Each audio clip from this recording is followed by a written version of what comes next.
Hey guys, how you doing? This is Mango Section. I'm here to bring you the review for One Piece episode 955. So the first thing, obviously, to talk about, we'll just go through the episode as it happens, and I'll lay out my opinions on such and such. So we start things off with Zoro and company after the cliffhanger of last week. Anime only watchers, especially, fact only, I should really say, because manga reader would know what's going to go down. Anime onlys would be wondering what exactly is Zoro's decision going to be.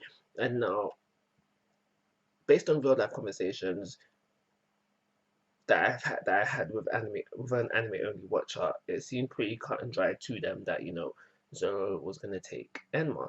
But for me personally, it was a little bit more complicated for that for when I read it in the manga, because I was in the lines of thinking that how Zoro cares about his source. It's not just whether it's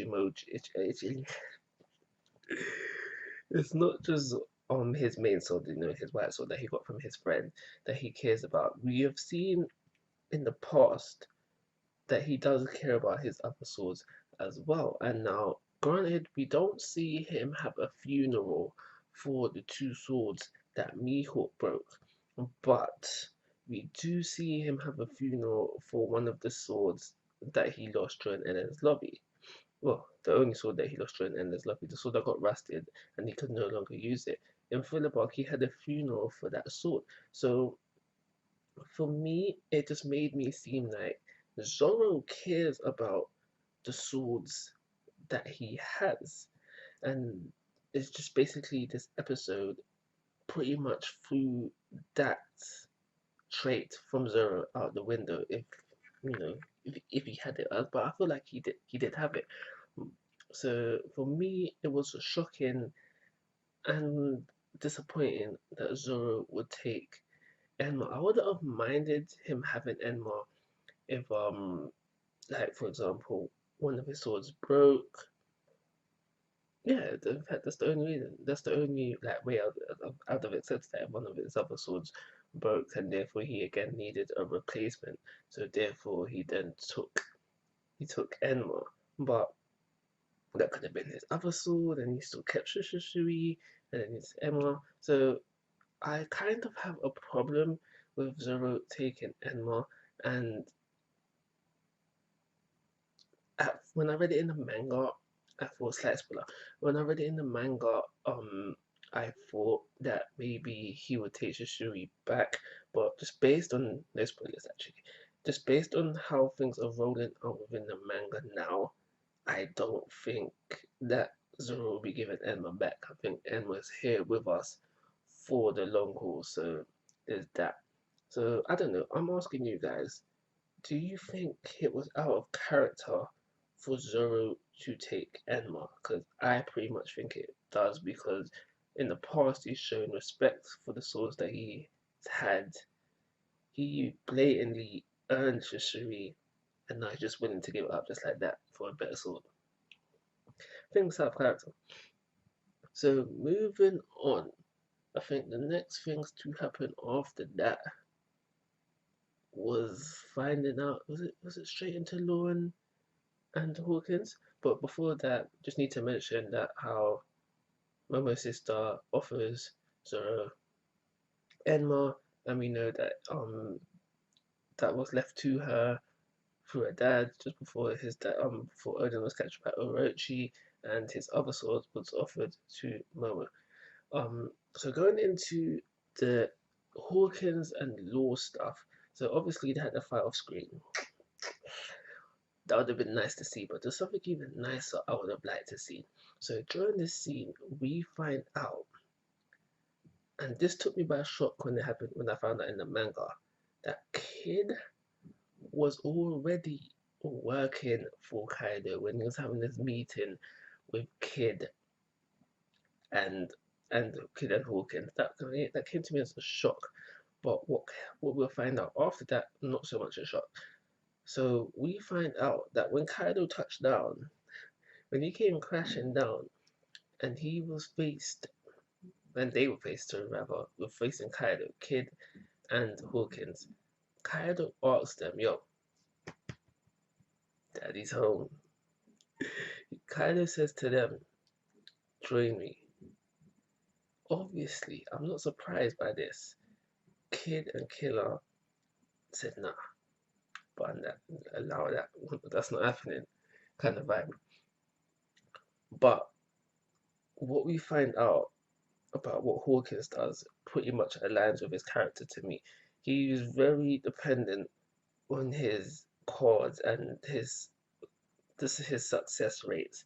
And upon finding out that his success rate, upon finding out his success rates, I'm not surprised on what he did, because at the end of the day, I think that Hawkins isn't loyal to anybody and will do whatever it takes to survive. So I don't think he's loyal to Kaido in the slightest. No, no, no. I just think he wanted to survive in this instant, and I always think that he is in a position where he's just looking for a way out, even take Kaido's head if he can. So Apu is probably as loyal. I mean, not as loyal. He's probably the most loyal when it comes to them two.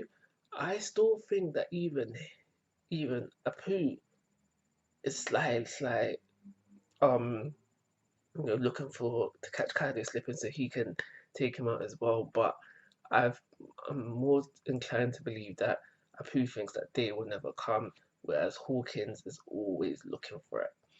Um, what I'm disappointed about is that within the scene is that we never got to see Kid and Killer versus Kaido. I think that would have made an amazing filler scene. We do get hints at it. We see Kid move his arm and let Killer raise his weapon, but I really think they should have gone for it within that scene and just show more canon bits of the episode. But I really think they should have gone for it there, or maybe just take out the recap at the beginning of the episode. But yeah, I really think that that was a missed opportunity. So moving on to the Kinemon stuff, where he basically tells everyone about the extension of the message and what that now means for them. So that was pretty much cut and dry. That happened. So at the end of the episode now, we have Big Mom and Kaido all buddy buddy, and Queen's there and is like, "Why don't you guys just fighting?" And that's when they announce their alliance. They will be joining forces, and together they are going to take over the world and then sort out their beef. So again, when this happened in the manga, I was like, whoa. I was like, oh my gosh, things just got even more peak. Because I forgot something to talk about. Yeah, but yeah, because when this happened in the manga, when this happened in the manga, I was like, yo, I had a hard enough time believing that the 5,000 or how many people Luffy's gonna roll up with could take out one Yonko. Now they essentially got to deal with two. And it's not really the crews that are the problem, it's that the fact that nobody seems to be Yonko. Yonko's here right now to be taken out of Yonko. So to find out that they had to now deal with two, I was like, ooh.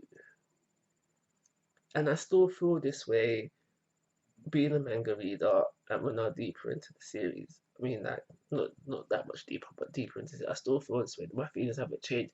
So it's interesting to see. I'm really interested to see how I'm going to feel at the end of the arc when everything's all said and done. I'm really looking forward to that.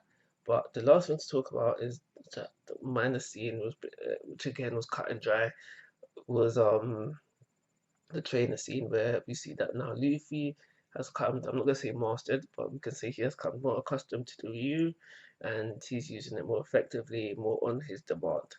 And yeah, that's it. I think this episode was pretty solid, like standard episode. It had potential to be better with adding that one scene. Adding that one scene would have made it so much better. I think that depending on how well that was done, that may have bumped it up to a 4-star rating. But like always, guys, so yeah, that would have bumped up to a 4, but I'm giving it a 3. Like always, guys, I'm asking for your thoughts and opinions. If you haven't already, please go to my YouTube channel. But most importantly, take care. Have a nice day.